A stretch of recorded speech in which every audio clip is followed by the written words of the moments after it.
25? लेकिन आपने तो।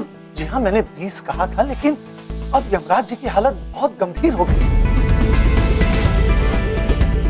अब उनका ये केस हमारे हाथ से निकलता जा रहा है। देखिए, उन्हें बचाने के लिए हमें अमेरिका से एक बहुत बड़े डॉक्टर को बुलाना पड़ा, जिसकी फीस 15 लाख। देखिए, सर्जरी कल है। अगर आज शाम तक आपने 25 लाख रुपए जमा ना करवाए तो हम यमराज जी को नहीं बचा पाएंगे। देखिए डॉक्टर, आप निश्चिंत हो जाइए, ऑपरेशन जरूर करेंगे। मैं कहीं से भी बाकी पैसों का इंतजाम करूंगा, चाहे मुझे अपना घर ही क्यों ना बेचना पड़े। Please doctor, please. Narayan Narayan. प्रभु, देख रहे हैं आप पृथ्वी लोक में क्या क्या हो रहा है। स्वयं मृत्यु के देवता यमराज महाराज को ये नादान मनुष्य कह रहे हैं कि उनका अंतिम समय आ गया है। नारायण नारायण। नारद, ये धन का लोभ ही है जो मनुष्यों का पतन कर रहा है। क्या कुछ नहीं करवाता है धन इनसे, लेकिन एक तरफ वो है जो धन कमाना जानते हैं, लेकिन दूसरी तरफ है यमराज और उनका परिवार जो सिर्फ रिश्ते निभाना जानते हैं। सत्य वचन प्रभु, सत्य वचन। प्रभु, यदि आपकी आज्ञा हो तो हम अभी यमराज महाराज के पास जाकर इन मनुष्यों की असली नियत के बारे में उन्हें बता दें। नारायण नारायण।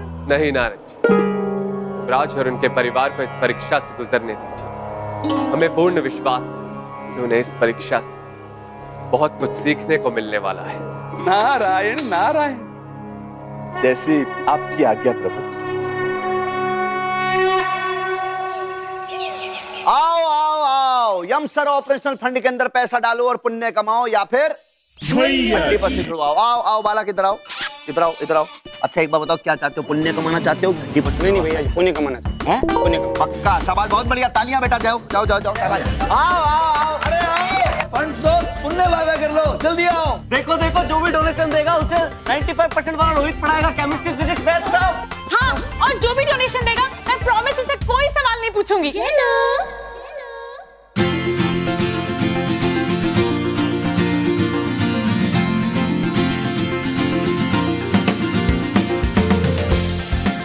ये लो भाई, सब कुल मिला के हो गए 50,000।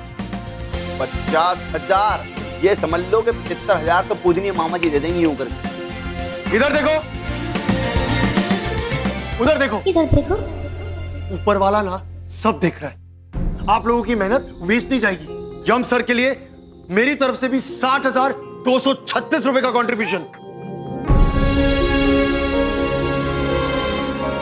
मैंने भी ये बार सेल में शॉपिंग नहीं, तो मेरी तरफ से पूरे 40,000 रुपए। अरे लेकिन मैडम, शॉपिंग नहीं तो... नहीं, यम जी के लिए मना मत करना, वरना मैं चली जाऊं। यार, आप सबको ऐसे देखकर चंकी इमोशनल हो गया यार। अब मैं भी अपने पापा को इमोशनल करके ना 75,000 रुपए बाय कर लूंगा। चंकी की तरफ से 75,000 रुपए। 30% वाले भैया जी, सॉरी, पूरे 3,02,36 हो गए। देखो, एक बात हम बताते हैं, मामा जी जो है वो हमेशा एक बात कहते हैं कि जो सिक्के सिक्के होते हैं ना, चिल्लर चिल्लर, उससे तिजोरी भरती है। अब जेलो जी, फोन लगाया जाए शिखा जी को तुरंत प्रभाव से।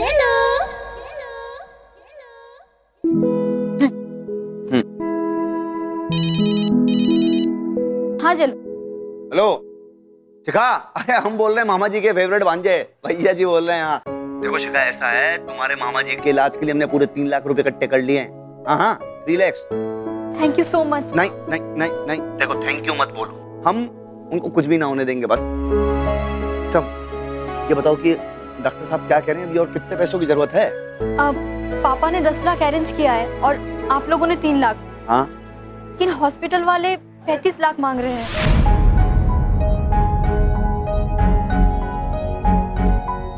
मुझे मामा जी की बहुत चिंता हो रही है, मैं बाद में बात करती हूँ। हाँ, क्या हुआ? वो कह रहे हैं कि डॉक्टर साहब कह रहे हैं कि 25 लाख रुपए और सही।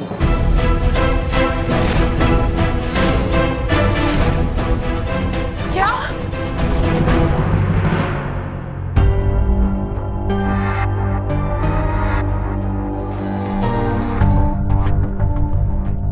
तो जी डील डन हुई।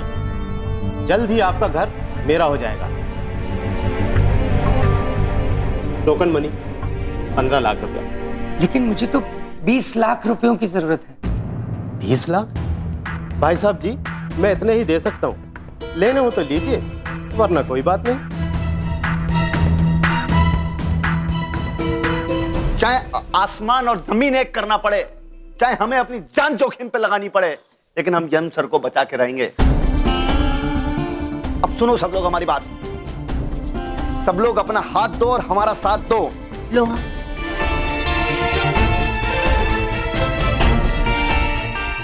मैडम, अब तो आपने हमारे हाथ पे अपना हाथ रख दिया ना, तो आपने अपना साथ हमें दे दिया, और जब आपका साथ हमारे साथ है ना, तो फिर दुनिया की कोई भी जंग लड़ लेंगे हम। और अब सुन लीजिए, यम सर जो है ना, कुछ ना होने देंगे हम उन्हें, जाने नहीं देंगे उन्हें, हम हमारे साथ रहेंगे। जाने नहीं।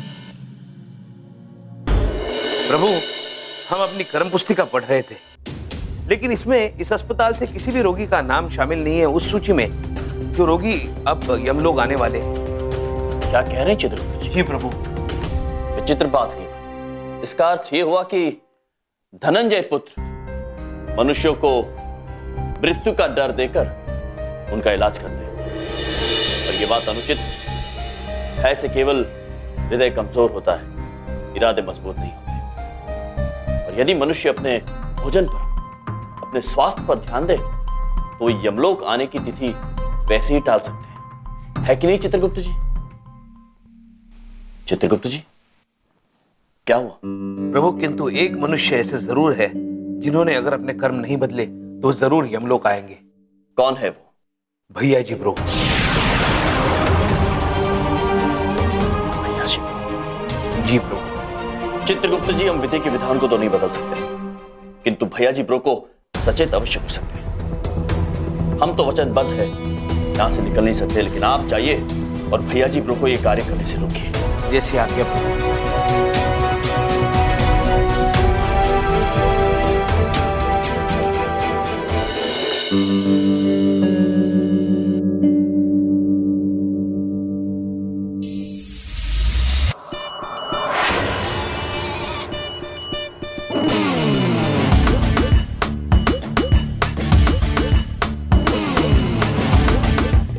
मेरी उम्र के नौजवानों, लग रहे हैं ना हम खतरनाक वाले हीरो। नहीं 23% वाले भैया जी, आप मेरी बात सुनिए। मैंने ये रिसर्च किया और पढ़ा है कि 80% लोग जो बिना सीखे पहली बार ट्राई करते हैं ना, वो बचते नहीं है, मर जाते हैं। अबे लांटेन, ज्यादा ज्ञान ना बांटो, नहीं मार मुक्का तुम्हारा दांत मार तोड़ देंगे। हाँ नहीं तो आराम से आराम से। अरे क्या आराम से, हट पीछे। भैया जी, हाँ जी। देखो आप आग में नहीं कूदेंगे, अगर आपको कुछ हो गया तो फिर हम अनाथ हो जाएंगे। आग में कूदना है तो ये टंकी कूद जाएगा, रॉकी कूद जाएगा, आप नहीं कूदेंगे। हाँ भैया जी, वो क्या है कि आप ये कॉस्ट्यूम ना चंकी को दे दो, चंकी ही कपड़े पहन लेगा, आग में कूद जाएगा, लेकिन आपको कुछ नहीं होने देगा। सुनो सुनो, कोई कहीं नहीं कूदेगा। और भैया जी, आप नहीं जलेंगे वरना मैं जल जाऊंगी। नहीं नहीं नहीं नहीं नहीं नहीं नहीं, वरना मैं चली जाऊंगी। एक मिनट। देखिए, एक बात हम आपको बता देते हैं, बहुत ज्यादा कान खोल के सुन लेना आप। पहली बात तो ये कि कम से कम आज के दिन तो भैया जी मत बोलिए, भैया जी, क्योंकि जब आप भैया जी बोलते हो ना मैडम, तो बिना बोले बहुत जबरदस्त आग लग जाती है। यहाँ पर बता रहे हैं हम, तो ऐसी आग लगती है तो ऐसे क्या 36 सूट जो है वो उस आग को नहीं बुझा सकते। दूसरी बात, हम जानते हैं कि आप सब लोग यम सर से बहुत प्यार करते हैं, और आज मामा जी की परीक्षा है उनकी फ्रेंडशिप की। आज चाहे कुछ हो जाए, आसमान और जमीन चाहे एक हो जाए, हम ना रुकेंगे, हम आग में कूद जाएंगे, चंचात दे देंगे, लेकिन आज ही हम करके रहेंगे मैडम। बस भैया जी, भैया जी प्लीज 5 मिनट रुक जाइए। शिखा ने कहा है कि वो 5 मिनट में आएगी आपको रोकने के लिए। बता दिया शिखा को? अरे शिखा को क्यों बोला शिखा को जेलो क्यों बोला? अच्छा हुआ जो बता दिया। देखो मेरी बात सुनो, इस तरह के ऊट पटांग काम कोई नहीं करेगा। और भैया जी, तुम भी यम से उतना ही चिढ़ते हो ना जितना मैं चिढ़ता हूँ, फिर ये सब क्यों कर रहे हो? एक मिनट अंकल जी, हम आपको ये बात कह रहे हैं कि आप भी तो वही कर रहे हैं। आपने अपना जो घर जो है वो गिरवी पे रख दिया, तो वही कर रहे हैं, कुछ ना कुछ उनके लिए करना चाह रहे हैं। एक बात और हम कहते हैं, वो बात यह है कि आज तक यम सर से अगर कोई जीता है ना तो सिर्फ मामा जी जीते हैं, किसी और को हम जीतना ना देंगे। लेकिन ये जो बीमारी है ना, इसको तो बिल्कुल नहीं जीतने देंगे हम, बता रहे हैं, चाहे कुछ हो जाए। भैया जी एक बार तो क्या, अगर 101 बार भी अगर आग में कूदना पड़े ना तो कूदेंगे। भैया जी ब्रो, ये सब क्या हो रहा है? क्या करने वाले हैं आप? अरे मामा जी आप यहाँ, तो फिर यम मामा जी अकेले होंगे ना? शिखा पुत्री, यम जी की चिंता करने की कोई जरूरत नहीं है, वो बिल्कुल ठीक है। क्या? इतना बड़ा झूठ? हमसे तो कहा था कि सर को कोई बड़ी सी बीमारी है और वो 1 महीने में मरने वाले हैं। लेकिन वो तो ठीक है। चलो चुप। सॉरी ये तो मुझे बताना ही नहीं था। सर आप भूल जाइए जो भी मैंने कहा, ओके? थैंक गॉड, एटलीस्ट मैंने ये तो नहीं बताया ना कि यम सर को बचाने के लिए शिखा के पापा ने अपना घर गिरवी रख दिया। हम सबने इतने सारे पैसे इकट्ठे किए, और तो और भैया जी खुद को जलाकर कूदने वाले। ये सब क्या हो रहा है? बबलू पापा, क्या छुपा रहे हैं आप हमसे? क्या कर रहे हैं आप? देखिए चित्रगुप्त जी, अब जब समझदार जेलों ने अपनी समझदारी दिखाई दी है तो मैं आपको सब कुछ बता देता हूँ। यम जी के एक्सीडेंट की वजह से उनके दिमाग पर बहुत गहरी चोट आई, और अगर उनका इलाज फौरन नहीं किया गया तो 1 महीने से ज्यादा वो जिंदा नहीं रह पाएंगे। अपने को संभालिए गुप्ता सर, हम जानते हैं कि मामा जी कई बार सदमे में ऐसे ही हंसते हैं, आपकी तरह बिल्कुल। भैया जी ब्रो, हम सदमे से नहीं, बबलू पापा के चुटकुले से हंस रहे हैं। मृत्यु के देवता को मृत्यु ले जाएगी। देखिए ये चुटकुला नहीं है, सीरियस बात हो रही है। धनंजय जी ने हमें सब कुछ खुद बताया है।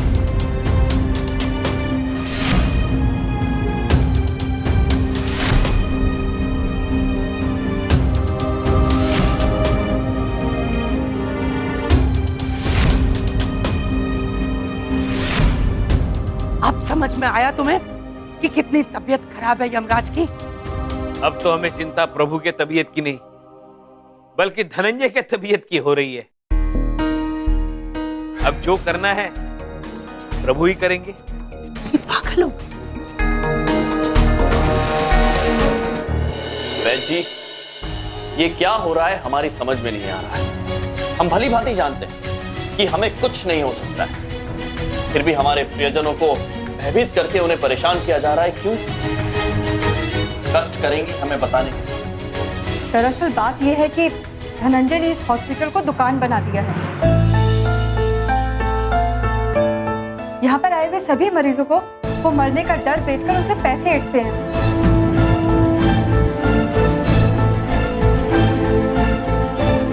इसका मतलब यमराज बिल्कुल ठीक है? हाँ, कुछ नहीं हुआ उनको? देखिए इनका केस थोड़ा सा तो अजीब है, पर इनके सिर पर ऐसी कोई गहरी चोट नहीं लगी है जिससे इनकी जान को खतरा हो।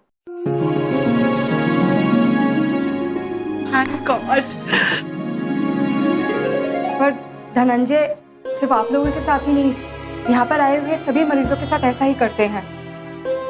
इस धनंजय को तो पुलिस के हवाले कर देना चाहिए अभी। देखिए बाकी सबकी छोड़िए, पहले तो मामा जी इसकी ऐसी सुताई करेंगे ना उस धनंजय की, बस हम क्या बताएं। नहीं भैया जी ब्रो, शांत हो जाइए आप।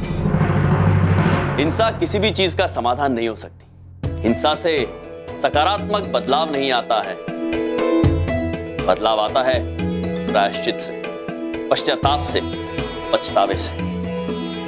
मरीजों के प्रियजनों को जो पीड़ा, जो भय धनंजय पुत्र ने दिया है, उसका हिसाब तो उन्हें चुकाना। चित्रगुप्त जी, धनंजय पुत्र के जीवन का सबसे बड़ा सबक स्वयं हम उन्हें सिखाए। महेश पुत्र, धनंजय पुत्र कभी भी आते ही होंगे। आप तैयार है ना? जी महाराज। महेश पुत्र, वो आ रहे हैं, तैयार हो जाइए। जो आज्ञा महाराज।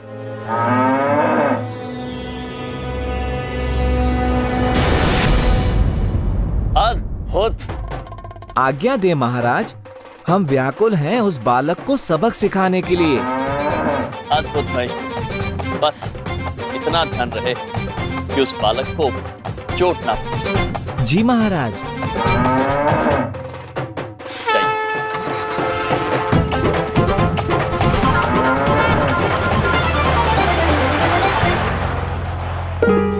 नारायण नारायण। प्रणाम महाराज। प्रणाम चित्रगुप्त जी। प्रणाम महाराज, हमारे लिए कोई आज्ञा? जी, इस व्यक्ति को टक्कर का एहसास होना चाहिए, किंतु चोट नहीं पहुंचनी चाहिए, इसका ख्याल रखें। नारायण नारायण। समझ गए महाराज, जैसे आपकी आज्ञा।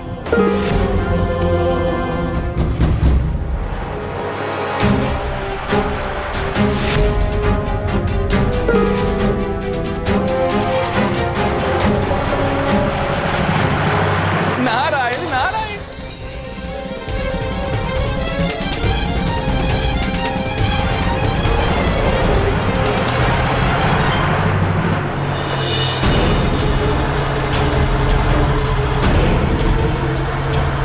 नारायण नारायण।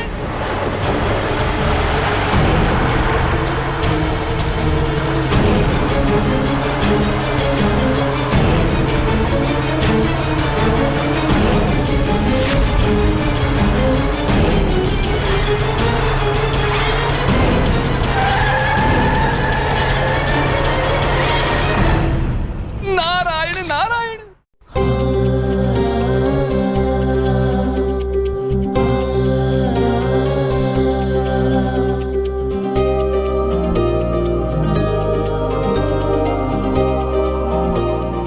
अद्भुत महेश पुत्र, अद्भुत। धन्यवाद प्रभु। नारायण नारायण। नारद जी, आपने भी अद्भुत कार्य किया। धन्यवाद महाराज। महेश पुत्र, अब आप अपने असली रूप में आ जाइए। अद्भुत। वाह महेश पुत्र वाह।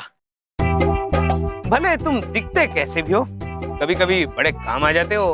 आप तारीफ कर रहे हैं कि बुराई? भोले महेश पुत्र प्रभु। चित्रगुप्त जी। जी प्रभु। शांत हो जाइए। नारद जी, धनंजय पुत्र ठीक तो है ना? नारायण नारायण। महाराज, हमने बिल्कुल वैसा ही किया जैसा आपने हमें कहा था। धनंजय पुत्र को एक खरोच भी नहीं आई है महाराज। परंतु महाराज, ठीक तो वे आपकी लीला के बाद ही होंगे। नारायण नारायण। अद्भुत अद्भुत। चलिए, अब हम आपकी चिकित्सालय में प्रतीक्षा करेंगे। आप धनंजय पुत्र को यमलोक के भय का आभास कराइए। आप अपना कार्य प्रारंभ कीजिए। जी महाराज।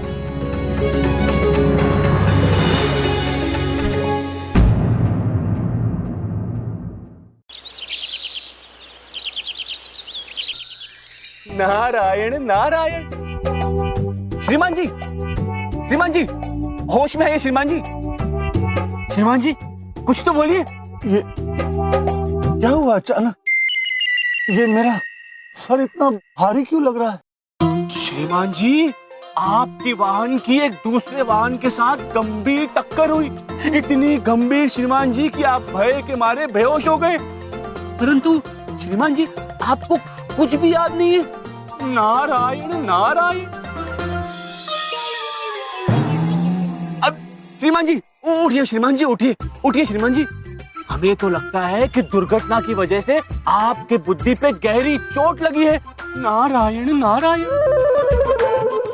आप सही कह रहे हैं। पता नहीं मुझे क्या हो गया।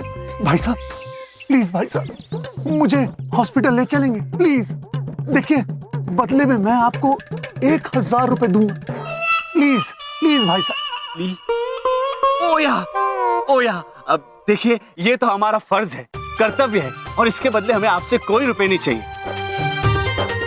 परंतु हाँ, जिस वाहन में आपको अस्पताल लेके जाएंगे, वो वाहन आप हमें दे दीजिए। क्या? एक मजबूर आदमी की मजबूरी का फायदा उठाते आपको शर्म नहीं आती? मजबूरी का फायदा उठाना तो कुछ लोगों के धन कमाने का साधन है, परंतु निर्णय आपका है। अब आप ये निर्णय लीजिए कि आप वाहन स्वयं चला के जाएंगे या फिर ये वाहन आप हमें दे देंगे। नारायण नारायण। श्रीमान जी होश में आइए, श्रीमान जी होश में आइए। ये मैं बार बार बेहोश क्यों हो रहा हूँ? मुझे कुछ समझ में नहीं आ रहा है। देखिए भाई साहब, प्लीज भाई साहब, आप मुझे हॉस्पिटल ले चलिए। आप जो चाहिए वो ले लीजिए। ये हुई ना बात। नारायण नारायण।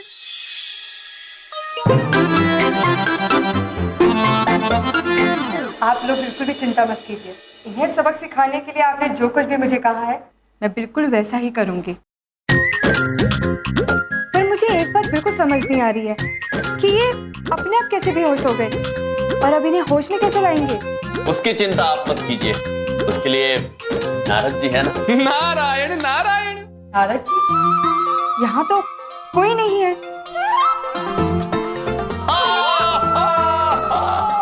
आपको दिखाई नहीं देंगे, वो सिर्फ हमें दिखाई देते हैं। चित्रगुप्त जी चलिए अब शीघ्र चलते हैं, फिर मिलेंगे। जी।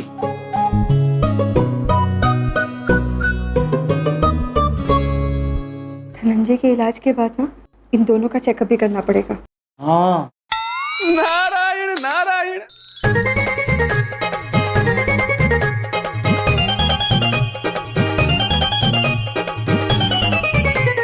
ये अपने होश में कैसे आ गए? क्या हुआ है मुझको? मैं बार बार बेहोश क्यों हो रहा हूँ? सर, आपकी तबीयत बहुत खराब है। एक्सीडेंट की वजह से आपके दिमाग में गहरी चोट आई है। अगर फौरन ऑपरेशन नहीं किया गया तो आप कुछ ही घंटों में मर जाएंगे। क्या झूठ बोल रहे हो तुम दोनों? नारायण नारायण। ये मेरे पैर क्यों कांप रहे? अरे कोई से रोको। अरे मेरे पैर क्यों कांप? अरे कोई रोको ही नहीं। अरे मुझे बचा। नारायण नारायण।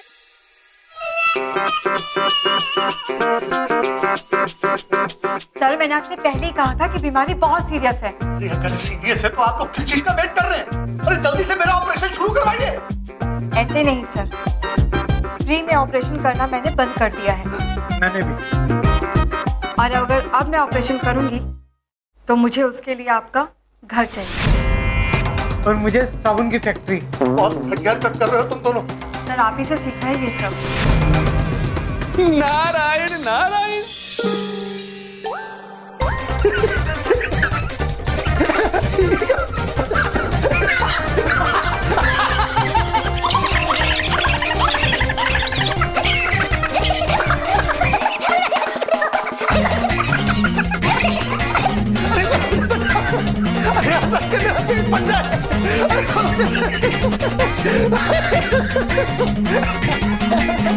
नारायण नारायण। सर, मेरी मजबूरी का फायदा उठा के ठीक नहीं कर रहे हो तुम दोनों। मेरा इलाज करो, दया करो मुझ पर, तरस खाओ। तरस?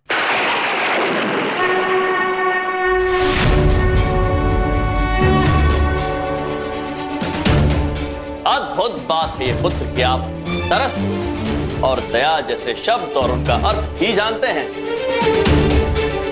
पुत्र, इतने रोगी, उनके प्रियजन आप पर भरोसा करके अपना इलाज कराने आते हैं और आपने उन्हें मृत्यु का भय दिखाकर उनसे पैसे ले लिए। उचित बात नहीं। तब आपकी तरस, आपकी दया कहां गई थी पुत्र? जब आपको पीड़ा हो रही है तब आपको दया याद आ रही है, लेकिन उस वक्त याद नहीं आई जब प्रभु की तबीयत खराब है ये झूठ बोलकर आप हमारे प्रियजनों से पैसे ऐंठ रहे थे। पृथ्वीलोक पर एक चिकित्सक को ईश्वर से कम नहीं आंका जाता, किंतु आपने अपने लोभ में आकर चिकित्सक की गरिमा को ही पेश दिया। आप बिल्कुल सही कह रहे हैं यम जी। आप लोग मेरा सब कुछ थे। अब अगर मैं बच गया तो कभी भी किसी की मजबूरी का फायदा नहीं उठाऊं। पूरी ईमानदारी से पैसे कमाऊं, भले जितने भी। अद्भुत पुत्र, अद्भुत। इसी बात का एहसास कराना चाहते थे हम आपको, क्यों वैद्य जी? सर, आपको कुछ भी नहीं हुआ, आप बिल्कुल ठीक हो। बस मामूली सा सदमा लगा था आपको। क्या? मैं ठीक हूँ? मुझे कुछ नहीं हुआ, मुझे कुछ नहीं हुआ। अरे मैं ठीक हूँ। हाँ। जी।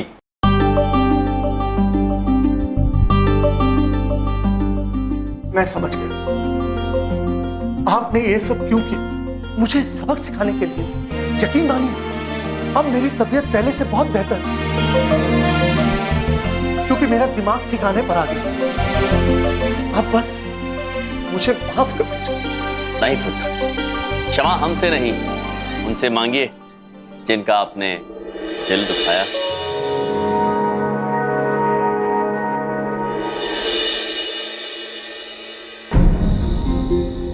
ये लीजिए आपके 10 लाख रुपए।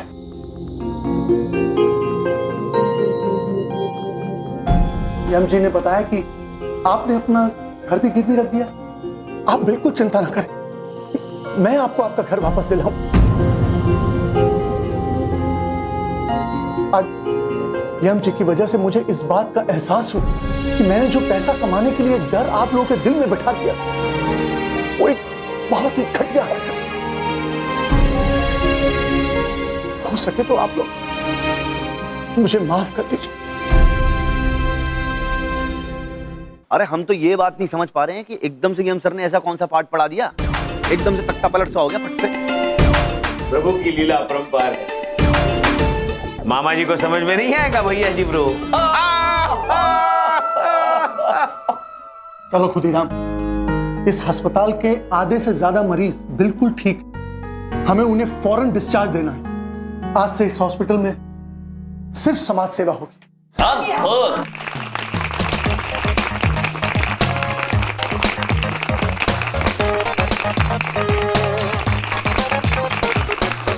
पता नहीं क्या सब पे जादू कर देते हैं। हाँ वाले बबलू पापा, जादू हमने नहीं, आप सभी ने किया है अपने स्नेह से हम पर। सत्य कह रहे हैं, जैसे आप सबको पता चला हमारी बीमारी के बारे में, हमने सुना अपना घर गिरवी रख दिया। भैया जी ब्रो, आप अपनी जान पर खेल गए और आप सभी ने हमारे लिए अपने अपने तरीके से धन एकत्रित करना शुरू कर दिया। अद्भुत। इसी ने सही कहा है चित्रगुप्त जी, मनुष्य की सबसे बड़ी पूंजी होती है प्रेम और कुछ नहीं। ज्यादा इमोशनल होने की जरूरत नहीं है, ठीक है? वो तो मैंने ये सब कुछ शिखा और बिंदिया की वजह से किया था। अरे देखिए, हम आपको एक बात बताते हैं, हमने भी जो कुछ किया सब बालकों की खुशी के लिए किया। हाँ, और दूसरी बात, नहीं तो मामा जी बिल्कुल इमोशनल नहीं है, बिल्कुल नहीं है। बिल्कुल समान है दोनों, प्रेम करते हैं किंतु बताते नहीं है। एक मिनट मुझे ना हॉस्पिटल में एक बहुत अच्छा जोक याद आया। एक मिनट, जोक तो सुनाने दो। जोक ये था कि अच्छा ठीक है, तुम्हारा जोक बाद में सुनते हैं, अभी चलते हैं। हाँ, बाद में सुनेंगे। बबलू पापा, आप लोग चलिए, हमें एक बहुत आवश्यक कार्य पूर्ण करके आना है। हम आपसे बाद में मिलते हैं। अच्छा ठीक, चलो भाई चलो। चलिए। ठीक है, चलो। कि मेरा जोक बहुत अच्छा था। हॉस्पिटल में था। यमराज अंकल, मैं आप ही को मिलने आ रही थी। नव्या पुत्री, क्या बात? आपको पता है, अभी कुछ डॉक्टर्स आए थे और उन्होंने कहा कि मैं बिल्कुल ठीक हूँ और अब मैं घर भी जा सकती हूँ। अद्भुत। हम यही शुभ समाचार सुनने और आपसे मिलने यहाँ आए थे। और हमने आपसे कहा था ना, हम आपको कहीं नहीं ले जाएंगे, आप अपनी मम्मी पापा के साथ ही यहाँ रहेंगे। नव्या पुत्री, इधर आइए। हम आपसे एक बहुत जरूरी बात कहना चाहते हैं। इस बात को हमेशा याद रखना, मृत्यु के डर से कभी जीवन जीना मत छोड़ना, क्योंकि जीवन एक उपहार है, एक भेंट है। इसे बिना किसी डर के खुल के जीना, ना यमराज से डरना, ना ही यमलोक से। यमराज अंकल से तो मैं कभी भी नहीं डरूंगी, क्योंकि आप तो मेरे सामने खड़े हो और आप दुनिया के सबसे स्वीट यमराज हो। शिखा, शिखा, बिंदिया, बिंदिया, अरे कोई है इस घर में?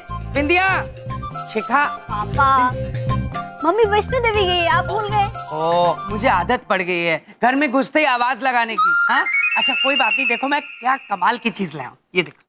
ए स्माइल, ठीक है? एक ओके, अब एक यहाँ नीचे से ऐसे। हाँ। कमाल की चीज है ना पापा? ऑसम चीज है। अच्छा मैं ना मामा जी को भी बुला के लाती हूँ, एक साथ सेल्फी लेंगे। एक मिनट, कोई जरूरत नहीं किसी को बुलाने की। देखो ये मेरी सेल्फी स्टिक है, इस पे उन्हीं की फोटो खींची जाएगी जो हमारे जैसे पूरे ठीक ठाक से कपड़े पहनते हैं। हर एक की नहीं खींच सकते हम फोटो इस पे। इसको तुम जरा वहाँ रख दो टेबल पे, खाना खाते वक्त पल पल की सेल्फी लेंगे। हाँ, अच्छा लगेगा। ठीक है पापा। अच्छा आप मेरे लिए साड़ी नहीं लेकर आए ना? ओ, मैं भूल गया। मेरे कॉलेज में फंक्शन है, पहली बार साड़ी पहनने वाली हूँ। मम्मी भी नहीं है, मैं कैसे पहनूंगी? कोई बात नहीं, तुम फटाफट खाना लगाओ, हम लोग खाना खा लेते हैं और उसके बाद तुम्हारी साड़ी लेने चलते हैं, ठीक है? ओके, मैंने अपने हाथों से खाना बनाया है। अच्छा लगा दो, फटाफट लगाओ खाना। हाँ? अरे वाह प्रभु, खाना तो लग गया है। आइए मैं आपके लिए परोस देता हूँ। अद्भुत चित्रगुप्त जी, बड़ी जोरों की भूख लगी है। जी प्रभु। चित्रगुप्त जी, जी ये जो होता है, ये बर्तन, इसे आंग्ल भाषा में क्या कहते हैं? और प्रभु, इसे आंग्ल भाषा में क्रॉकरी कहते हैं। हाँ, और यहाँ की महिलाओं को ये बर्तन जमा करने का बड़ा शौक होता है। अद्भुत अद्भुत शौक है चित्रगुप्त जी। ये अद्भुत शौक आज है। मेरे साले खाना पर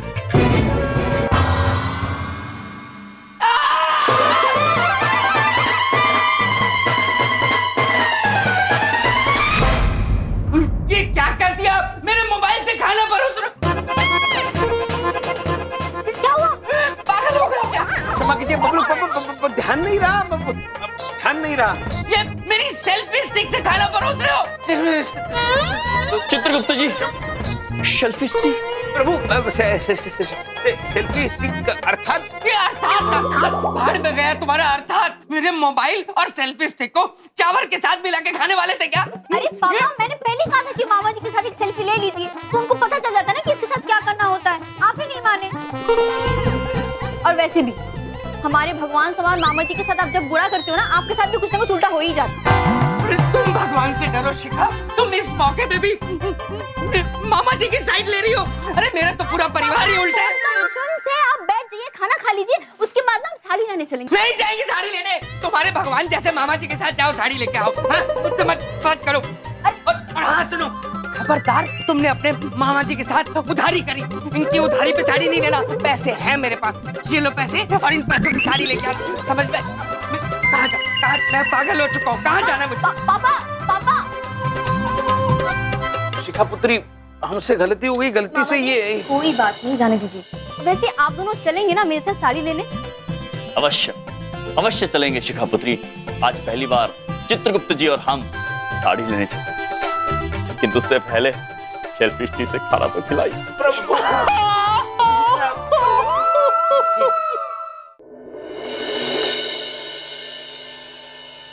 मामा जी, इस दुकान में ना बढ़िया साड़ी मिलती है। मम्मी के साथ भी मैं यही आई थी। चले अंदर। प्रणाम देवी। प्रभु, प्रभु, देवी नहीं है, पुतला है ये। पुतला? हाँ,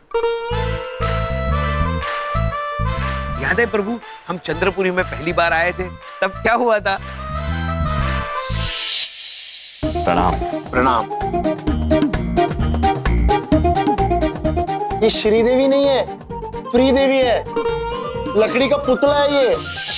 चित्रगुप्त जी, धन्यवाद हमें याद दिलाने के लिए। किंतु प्रभु, आप जैसे ज्ञानी अगर धोखा खा सकते हैं, तो आम मनुष्य तो अवश्य भ्रमित होते होंगे। हाँ चित्रगुप्त जी, उचित बात क्या है, हमें इस पुतले को यहाँ से हटाना होगा। प्रभु, आप ये गदा पकड़िए। जी।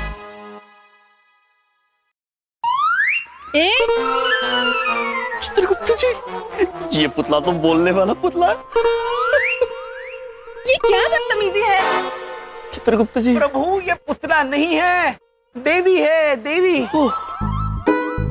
हम कोई कठपुतली नहीं है, हम यहाँ स्वागत कर रहे हैं। उधर देखो जैसे वो कर रहे हैं।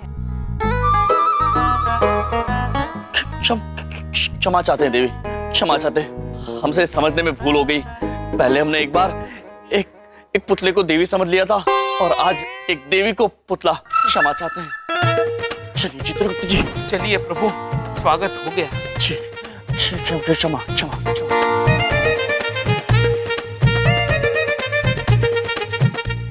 ये देखिए बहन जी, 100% शुद्ध रेशमी साड़ी। ये देखिए, ये देखिए, कांजीवरम की।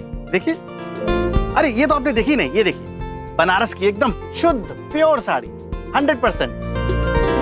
प्रभु देखा आपने, जैसे हमारे यहाँ स्वर्गलोक की साड़ी यमलोक की साड़ी होती है, वैसे यहाँ हर जगह की अलग अलग साड़ी होती है। प्रभु अद्भुत है चित्रगुप्त जी, अद्भुत। मामा जी कैसी लग रही है? रेशम की साड़ी है। अद्भुत लग रही है आप पर। शुद्ध रेशम की साड़ी है, सुंदर लग रही हैं आप। थैंक यू मामा जी। कोई दूसरा दिखाइए।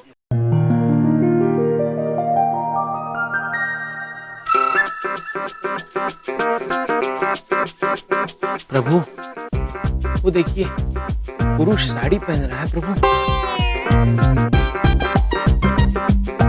चित्रगुप्त जी, कितनी अनुचित बात है।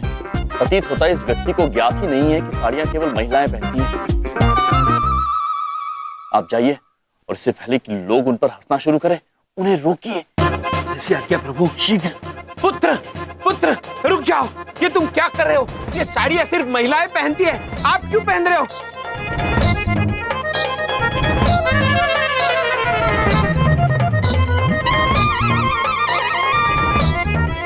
क्या कर रहे हो तुम? ये क्या कर रहे हैं आप? वो आदमी हमें साड़ी पहन के दिखा रहा था कि कैसी लगती है। काम है उसका ये। बिना बात का फिरकी बना के घुमा दिया मुझे। चित्रगुप्त जी वापस आ जाइए, भूल हो गई है। जी क्षमा कीजिए पुत्र, क्षमा की।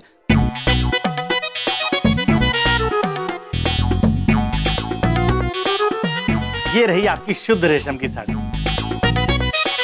6,999 रुपए।